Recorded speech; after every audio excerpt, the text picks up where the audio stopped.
ইমামদের নেতৃত্বে যারা এসেছেন এখানে উপস্থিত আছে সিটি কর্পোরেশনের সম্মানিত মেয়র মহোদয় সহ উপস্থিত সর্বসাধারণ সহ মুসল্লি কেরাম ভাই বোনেরা প্রত্যেকে জানাই আমি ব্যক্তিগতভাবে এবং সিলেট মহানগর আওয়ামী লীগের পক্ষ থেকে সালাম এবং শুভেচ্ছা।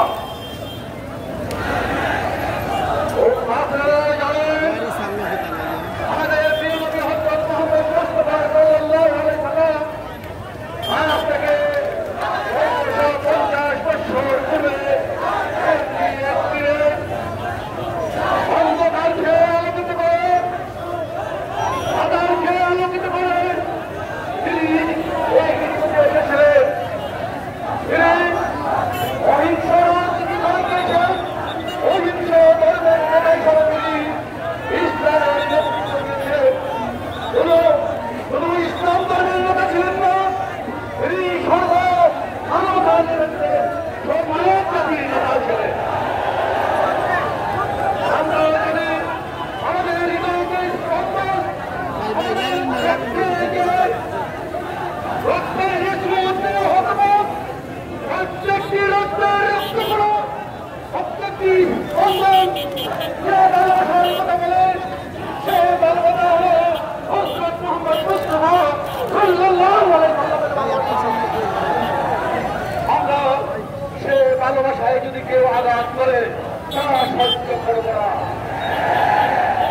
তার প্রতিবাদ করতে আজকে এখানে তৌহিদি জনতার সাথে আমি মহানগর আওয়ামী লীগের সাধারণ সম্পাদক হিসাবে আমি দাঁড়িয়ে দুটি কথা বলতে চাই। এবং আওয়ামী লীগের সৃষ্টি মৌলানাদের মাধ্যমে মৌলানা প্রশাসনের মৌলানা আব্দুর রহিম বাগিসের মাধ্যমে যে সংগঠনের জন্ম সেই সংগঠন নবীকরণের কোন অবমাননা সহ্য করতে পারে না।